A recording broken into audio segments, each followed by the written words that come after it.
ഉച്ചപൂജ കഴിഞ്ഞ് ഗുരുവായൂരമ്പലത്തിൻ്റെ നടയടയ്ക്കുന്ന സമയമായിരുന്നു അത്. ഭക്തരെല്ലാം പതുക്കെ അമ്പലമുറ്റത്തു നിന്നും പുറത്തേക്ക് പോയിക്കൊണ്ടിരുന്നു. അപ്പോഴും പടിഞ്ഞാറേ നടയിലെ ആൽത്തറയിൽ പരിഭ്രാന്തിയോടെ ചുറ്റും നോക്കി ഒരു അമ്മ ഇരിപ്പുണ്ടായിരുന്നു. ഭാരതിയമ്മ.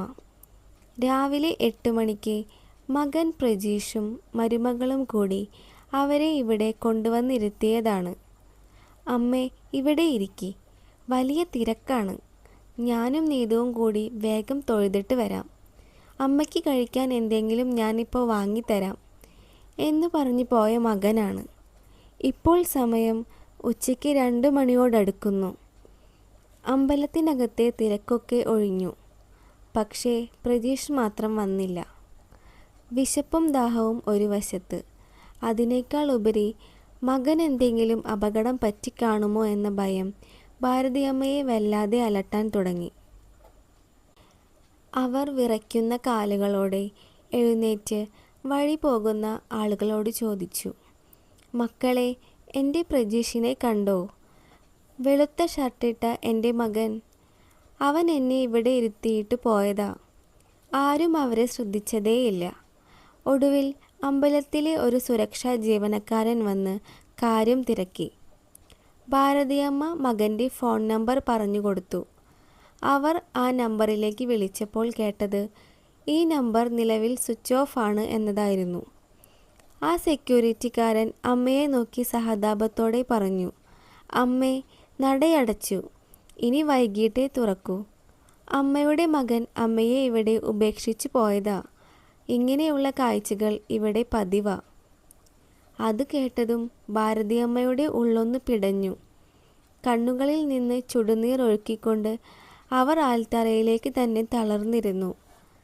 താൻ പ്രസവിച്ചു വളർത്തിയ മകൻ തനിക്കിനി ആരുമില്ലാത്ത ഈ പ്രായത്തിൽ തന്നെ ഇങ്ങനെ അന്യനാട്ടിൽ വഴിയരികിലാക്കി പോകുമെന്ന് ആ അമ്മയ്ക്ക് വിശ്വസിക്കാൻ കഴിഞ്ഞില്ല.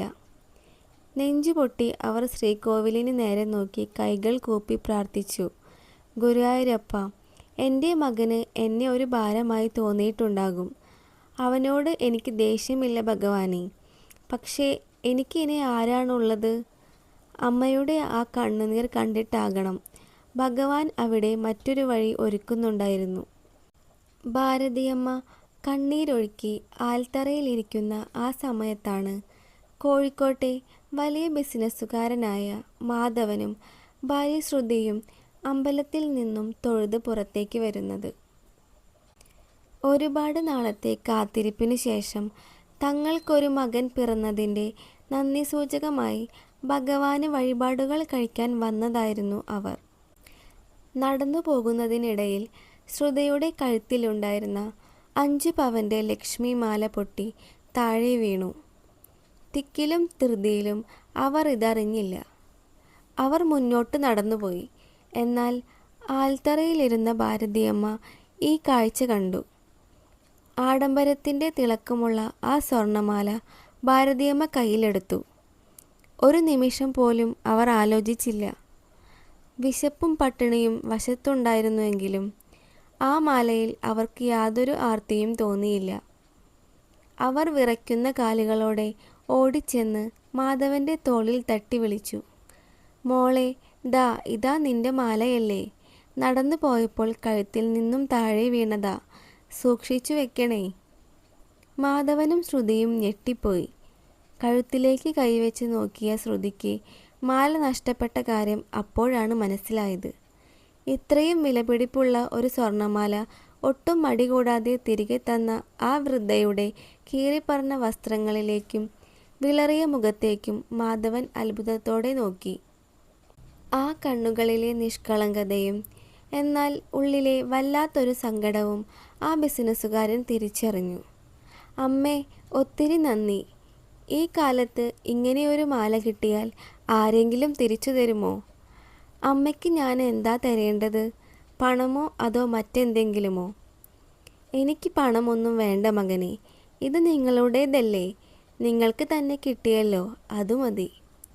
അമ്മയുടെ ആ മറുപടി കേട്ടപ്പോൾ ശ്രുതിക്ക് വല്ലാത്തൊരു ബഹുമാനം തോന്നി. അവർക്ക് ആ അമ്മയോട് എന്തോ ഒരു ആത്മബന്ധം തോന്നിയതുപോലെ. അമ്മേ, അമ്മ ആരുടെ കൂടെയാ വന്നത്? ഈ ഉച്ച സമയത്ത് എന്താ ഇവിടെ തനിച്ചിരിക്കുന്നത്? ഭക്ഷണം കഴിച്ചോ? ആ ചോദ്യം കേട്ടതും അമ്മയുടെ നിയന്ത്രണം വിട്ടു. അവരുടെ കണ്ണുകളിൽ നിന്നും കണ്ണുനീർ ഒലിച്ചിറങ്ങി. വിറയ്ക്കുന്ന ശബ്ദത്തോടെ അവൾ പറഞ്ഞു, എൻ്റെ മകൻ രാവിലെ എന്നെ ഇവിടെ ഇരുത്തിയിട്ട് പോയതാ മോളെ. തൊഴുതിട്ട് വരാമെന്ന് പറഞ്ഞു. ഇപ്പോൾ ഫോൺ വിളിച്ചപ്പോൾ അത് സ്വിച്ച് ഓഫാ. അവൻ എന്നെ ഇവിടെ ഉപേക്ഷിച്ചു പോയതാ. അതു കേട്ടതും മാധവൻ്റെയും ശ്രുതിയുടെയും നെഞ്ചു പിടഞ്ഞു. സ്വന്തം അമ്മയെ ഇത്രയും ക്രൂരമായി അമ്പലനടയിൽ തള്ളിയിട്ടു പോയ ആ മകനോട് മാധവന് കടുത്ത ദേഷ്യം തോന്നി. മാധവൻ ശ്രുതിയുടെ മുഖത്തേക്ക് നോക്കി. രണ്ടുപേരുടെയും മനസ്സിൽ ഒരേ ചിന്തയായിരുന്നു. മാധവൻ പതുക്കെ ഭാരതിയമ്മയുടെ കൈകൾ ചേർത്ത് പിടിച്ചു.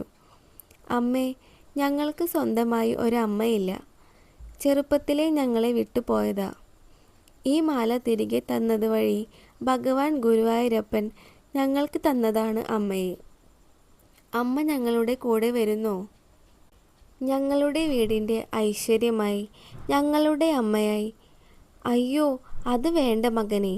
ഞാൻ നിങ്ങളുടെ കൂടെ വന്നാൽ അത് നിങ്ങൾക്കൊരു ഭാരമാകും. എനിക്ക് ഇവിടെ എവിടെയെങ്കിലും. അമ്മേ, അങ്ങനെ പറയരുത്. എൻ്റെ കുഞ്ഞിനെ നോക്കാൻ, അവനെ സ്നേഹിക്കാൻ എനിക്കൊരു അമ്മയെ വേണം. അമ്മ വരണം. പ്രായം ചെന്ന ആ മനസ്സ് ആ സ്നേഹത്തിന് മുന്നിൽ അലിഞ്ഞുപോയി. സ്വന്തം ചോര വഴിയിലുപേക്ഷിച്ച ആ അമ്മയെ ഒരപരിചിതൻ സ്വന്തം അമ്മയെ പോലെ നെഞ്ചോട് ചേർത്ത് പിടിക്കുകയാണ്. ഭാരതിയമ്മ മാധവൻ്റെ കാറിലേക്ക് കയറുമ്പോൾ അവരുടെ ഉള്ളിൽ ഒരു പുതിയ പ്രതീക്ഷയുടെ വെളിച്ചം ഉദിക്കുകയായിരുന്നു. ഭഗവാൻ ഗുരുവായൂരപ്പൻ അവരെ കൈവിട്ടിരുന്നില്ല. അങ്ങനെ ഭാരതിയമ്മ മാധവൻ്റെ വലിയ കാറിൽ ആ വീട്ടിലേക്ക് വന്നിറങ്ങി. വലിയൊരു ബംഗ്ലാവായിരുന്നു അത്. കാറിൽ നിന്നിറങ്ങുമ്പോൾ ഭാരതി അമ്മയുടെ മനസ്സിൽ ചെറിയൊരു ഭയമുണ്ടായിരുന്നു. താൻ ഇവർക്കൊരു ഭാരമാകുമോ? ഈ വലിയ വീട്ടിൽ തനിക്ക് പൊരുത്തപ്പെടാൻ കഴിയുമോ എന്നൊക്കെ. എന്നാൽ കാറിൻ്റെ ഡോറ് തുറന്ന് മാധവൻ അമ്മയുടെ കൈ പിടിച്ച് അകത്തേക്ക് കയറ്റിയപ്പോൾ തന്നെ ആ ഭയം മാറി. ശ്രുതി ഓടിച്ചെന്ന് തൻ്റെ 2 വയസ്സുകാരൻ മകൻ അപ്പുവിനെ എടുത്ത് ഭാരതിയമ്മയുടെ കൈകളിലേക്ക് കൊടുത്തു. അമ്മേ, ദാ ഇവനാണ് അപ്പു. ഇവനെ നോക്കാനും സ്നേഹിക്കാനും ഇനി ഈ വീട്ടിൽ അമ്മയുണ്ട്. ആ കുഞ്ഞിനെ നെഞ്ചോട് ചേർത്ത് പിടിച്ചപ്പോൾ ഭാരതിയമ്മയുടെ കണ്ണുകൾ വീണ്ടും നിറഞ്ഞു. പക്ഷേ അത് സങ്കടം കൊണ്ടായിരുന്നില്ല, മറിച്ച് സന്തോഷം കൊണ്ടായിരുന്നു. സ്വന്തം മകൻ തന്ന മുറിവുകളെല്ലാം ആ കുഞ്ഞിൻ്റെ ഒരു ചിരിയിൽ ഇല്ലാതാകുന്നത് ആ അമ്മ അറിഞ്ഞു. പിന്നീടുള്ള ദിവസങ്ങളിൽ ആ വീട് ആകെ മാറി മറിഞ്ഞു. ഭാരതിയമ്മ അവിടെ വെറും ഒരു വേലക്കാരിയായിരുന്നില്ല, ആ വീടിൻ്റെ കാരണവരായിരുന്നു. പണത്തിൻ്റെ പ്രതാപമുണ്ടായിരുന്നെങ്കിലും ഹോട്ടൽ ഭക്ഷണവും റെഡിമെയ്ഡ് സാധനങ്ങളും കഴിച്ചിരുന്ന ആ വീട്ടിലേക്ക് ഭാരതിയമ്മയുടെ നാടൻ കൈപുണ്യമെത്തി. രാവിലെ ചൂടുള്ള പുട്ടും കടലക്കറിയും, ഉച്ചയ്ക്ക് നല്ല നാടൻ മീൻകറിയും ചോറുമൊക്കെയായി അടുക്കളയോടെ സജീവമായി. മാധവനും ശ്രുതിയും അമ്മയുടെ കൈകൊണ്ടുണ്ടാക്കിയ ഭക്ഷണം അത്രമേൽ ആസ്വദിച്ചു കഴിക്കാൻ തുടങ്ങി. അപ്പുക്കുട്ടന് അമ്മൂമ്മയില്ലാതെ പറ്റില്ലെന്ന അവസ്ഥയായി. അവന് കഥകൾ പറഞ്ഞു കൊടുക്കുന്നതും ചോറ് കൊടുക്കുന്നതും താരാട്ട് പാടി ഉറക്കുന്നതുമെല്ലാം ഭാരതിയമ്മയായിരുന്നു. ഓഫീസിൽ നിന്നും വരുമ്പോൾ മാധവൻ ഭാരതിയമ്മയ്ക്ക് കഴിക്കാൻ പഴങ്ങളും പുതിയ നല്ല സാരികളുമൊക്കെ വാങ്ങിക്കൊണ്ടുവരുമായിരുന്നു. അമ്മ എന്ന് മാധവൻ വിളിക്കുമ്പോൾ ഭാരതിയമ്മയുടെ ഉള്ളു നിറയും. വർഷങ്ങൾ അങ്ങനെ വളരെ പെട്ടെന്ന് കടന്നുപോയി. ഭാരതിയമ്മയുടെ മുഖത്തെ ആ പഴയ സങ്കടവും ചുളിവുമൊക്കെ മാറി. അവിടെ എപ്പോഴും ഒരു അമ്മ തനിമയുള്ള നല്ല ചിരി വന്നു. മാധവൻ്റെ ബിസിനസ് വലിയ രീതിയിൽ വളർന്നു. തങ്ങൾക്കുണ്ടായ ഈ എല്ലാ ഐശ്വര്യങ്ങൾക്കും കാരണം ഭാരതിയമ്മ ആ വീട്ടിലേക്ക് വലതുകാൽ വെച്ച് കയറിയതാണെന്ന് മാധവനും ശ്രുതിയും ഉറച്ചു വിശ്വസിച്ചു. അങ്ങനെ ഇരിക്കെയാണ് മാധവൻ നഗരത്തിൽ കൊട്ടാരം പോലൊരു പുതിയ ആഡംബര വീട് പണിയുന്നത്. അതിൻ്റെ പാലുകാച്ചൽ ചടങ്ങ് വലിയ രീതിയിൽ നടത്താൻ അവർ തീരുമാനിച്ചു. മാധവൻ്റെ പുതിയ ആഡംബര വീടിൻ്റെ പാലുകാച്ചൽ ദിവസം നഗരത്തിലെ വലിയ വലിയ ബിസിനസ് പ്രമുഖരും രാഷ്ട്രീയക്കാരും പ്രശസ്തരായ വ്യക്തികളുമെല്ലാം ആ ചടങ്ങിൽ പങ്കെടുക്കാൻ എത്തിയിട്ടുണ്ട്. വീടാണോ അതോ കൊട്ടാരമാണോ എന്ന് തോന്നിപ്പിക്കുന്ന തരത്തിലായിരുന്നു അതിൻ്റെ ഭംഗി. അതിഥികളെ സ്വീകരിക്കുന്ന തിരക്കിലാണ് മാധവനും ശ്രുതിയും. ലിവിംഗ് റൂമിൻ്റെ ഒരു വശത്ത് നല്ലൊരു പട്ടുസാരിയൊക്കെ ഉടുത്ത് കഴുത്തിൽ ശ്രുതി സ്നേഹത്തോടെ വാങ്ങിയ നൽകിയ ലക്ഷ്മിമാലയുമിട്ട് ഭാരതിയമ്മ നിൽപ്പുണ്ടായിരുന്നു. അവരുടെ കൈകളിൽ മാധവൻ്റെ മകൻ അപ്പുക്കുട്ടനുമുണ്ട്.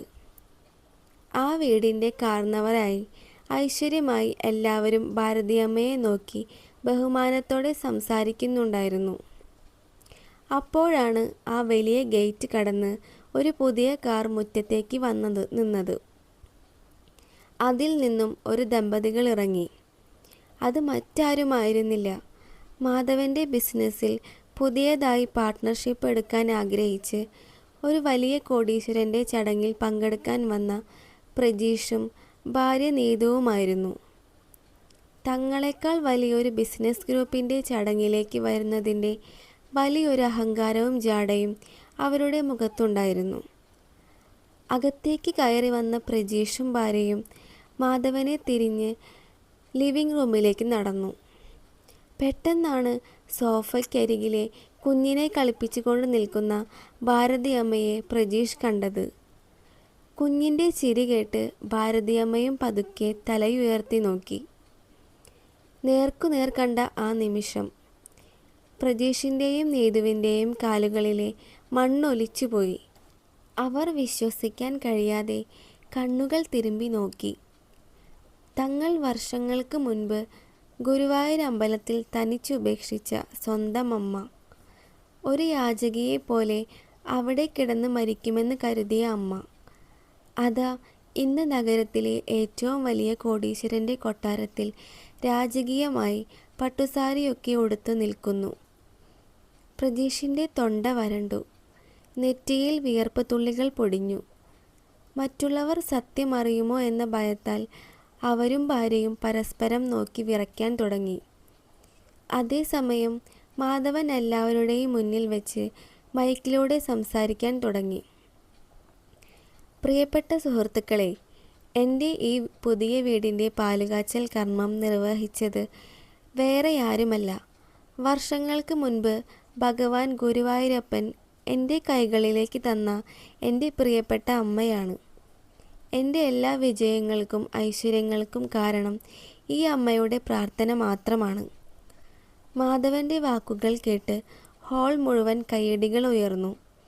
എന്നാൽ ആ കയ്യടികൾ പ്രജീഷിൻ്റെ കാതുകളിൽ ഇരുമ്പാണി അടിക്കുന്നത് പോലെയാണ് തോന്നിയത്. തങ്ങൾ ഒരു ഭാരമെന്ന് കരുതി തെരുവിൽ തള്ളിയ അമ്മയെ ഒരപരിചിതൻ ലോകത്തിന് മുന്നിൽ നിർത്തി എൻ്റെ അമ്മ എന്ന് പറഞ്ഞ് ബഹുമാനിക്കുന്നു. പ്രജീഷും ഭാര്യയും തലകുനിച്ചു നിൽക്കുന്നത് കണ്ട് മാധവൻ അവരെ ഭാരതിയമ്മയുടെ അടുത്തേക്ക് കൂട്ടിക്കൊണ്ടുവന്നു. പ്രജീഷ്, എന്താ ഒരു പരിഭ്രമം? ഇതാണ് എൻ്റെ അമ്മ. അമ്മേ, ഇത് നമ്മുടെ ബിസിനസ്സിൽ പുതിയതായി വരുന്ന പ്രജീഷും ഭാര്യയും. ഭാരതിയമ്മ പ്രജീഷിൻ്റെ മുഖത്തേക്ക് നേരെ നോക്കി. അവരുടെ കണ്ണുകളിൽ പണ്ടത്തെ ആ കരച്ചിലോ സങ്കടമോ ദേഷ്യമോ ഒന്നും ഉണ്ടായിരുന്നില്ല. പകരം വളരെ ശാന്തമായ ഒരു പുഞ്ചിരി മാത്രം. അവർ മാധവൻ്റെ കുഞ്ഞിനെ ഒന്നുകൂടി നെഞ്ചോട് ചേർത്ത് പിടിച്ചു. സ്വന്തം മകനോട് സംസാരിക്കാൻ പോലും അവർ തയ്യാറായില്ല. കാരണം അവർക്ക് മാധവനിലൂടെ ഒരു നല്ല മകനെയും സ്നേഹമുള്ളൊരു കുടുംബത്തെയും ഭഗവാൻ നൽകി കഴിഞ്ഞിരുന്നു. അമ്മയുടെ ആ നിശബ്ദതയും അവഗണനയും പ്രജീഷിൻ്റെ നെഞ്ചിൽ വലിയൊരു കുറ്റബോധത്തിൻ്റെ ആണിയായി വന്ന് തറച്ചു. പണത്തിൻ്റെ അഹങ്കാരത്തിൽ തങ്ങൾ ചെയ്ത കൊടും ചതി ഓർത്ത് വല്ലാതെ ശ്വാസമുട്ടൽ അവർക്ക് തോന്നി. ആ ചടങ്ങിൽ ഒരു നിമിഷം പോലും നിൽക്കാൻ കഴിയാതെ, തലയുയർത്താൻ പോലും ആകാതെ പ്രജീഷും ഭാര്യയും ആ വലിയ വീട്ടിൽ നിന്നും പടിയിറങ്ങി ഓടി. അമ്മ എന്ന പുണ്യത്തെ പണത്തിനു വേണ്ടി തെരുവിൽ തള്ളുന്ന മക്കൾ അറിയുന്നില്ല അമ്മയുടെ കണ്ണുനീർ വീഴുന്നിടത്ത് ഒരു ഐശ്വര്യവും ഉണ്ടാകില്ല എന്ന്.